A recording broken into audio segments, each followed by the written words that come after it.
తుని పాయకరావుపేట పట్టణాల్లో శ్రావణ శోభ సంతరించుకుంది. పాయకరావుపేట దుర్గాలమ్మ అమ్మవారికి ప్రత్యేకమైన పూజలు చేసి కరెన్సీ నోట్లతో అలంకరించారు. వరలక్ష్మి వ్రతం సందర్భంగా అమ్మవారి వివిధ ఆలయాలు భక్తులతో కిక్కిరిశాయి. అనకాపల్లి, కాకినాడ జిల్లాల శివారు ప్రాంతాలైన తుని, పాయకరావుపేట పట్టణాలలో ఆలయాలు శ్రావణ శోభను సంతరించుకున్నాయి. శ్రావణ మాసంలో పౌర్ణమి ముందుగా వచ్చే శుక్రవారం వరలక్ష్మి వ్రతం నిర్వహించడం అనాదిగా వస్తున్న ఆచారం. ఈ సందర్భంగా పలు ఆలయాలలో వరలక్ష్మి అమ్మవారికి ప్రత్యేక పూజలు నిర్వహించారు. అభిషేకములు చేసి కుంకుమార్చనలు జరిపించారు. భక్తులు భక్తి శ్రద్ధలతో అమ్మవారిని పూజించి తరించారు. పాయకరావుపేట దుర్గమ్మ ఆలయంలో అమ్మవారిని కరెన్సీ నోట్లతో అలంకరించి ప్రత్యేక పూజలు చేశారు. భక్తులు అధిక సంఖ్యలో అమ్మవారిని దర్శించుకుని ముడుపులు మొక్కుబడిలో చెల్లించుకున్నారు. తీర్థ ప్రసాదాలు స్వీకరించారు.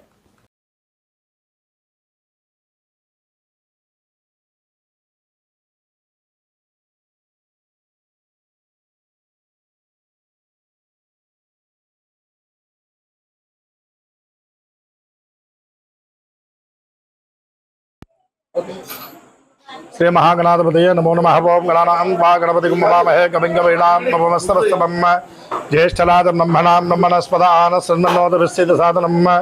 ओं श्री महागणाधिपतये नमो नमः। ओं श्री कनकदुर्गादेव्ये नमो नमः।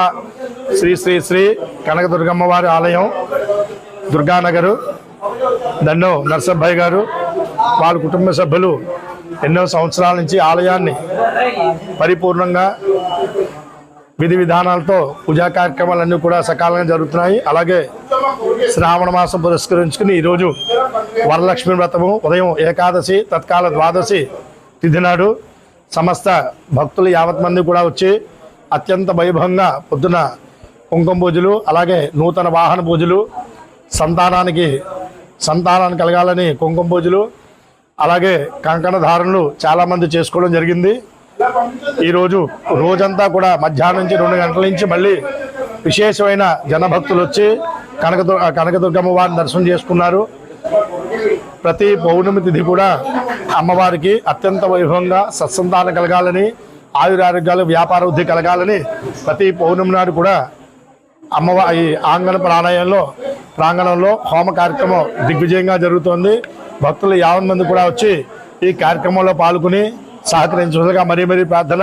ఈ సంవత్సరం తాతయ్యలు గారు నన్ను నరసింహమూర్తి, భార్య సుజాత, అలాగే ఆయన కుమార్తె కూడా ఈ కార్యక్రమాలు అత్యంత వైభవంగా పాల్గొని ప్రతి సంవత్సరం ఏదైతే ఈరోజు అత్యంత వైభవంగా జరగబోతోంది.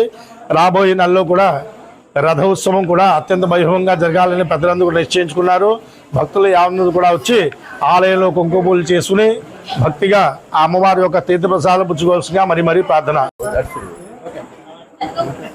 శ్రావణ శుక్రవారం అనేది అమ్మవారి విశిష్టత చాలా మంచిగా గొప్పగా చేసుకోవాలి.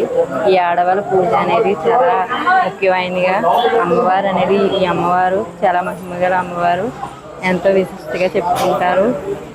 ఈ పూజ అనేది శ్రావణంలో చేసుకుంటారు. మంగళగౌరి వ్రతంగా లలిత అమ్మవారిగా పూజిస్తారు. గాయత్రి మాతగా కూడా విశిష్టగా చేస్తారు. ఈ వ్రతం అనేది అందరూ ఆడవాళ్ళని చేసుకోవాలి, గొప్పగా చేసుకుంటారని గొప్ప నమ్మకం. ఈ అమ్మవారు అనేది చాలా మహిమగలగా అమ్మవారు గొప్ప నమ్మకంగా నడుస్తారని చేస్తారు.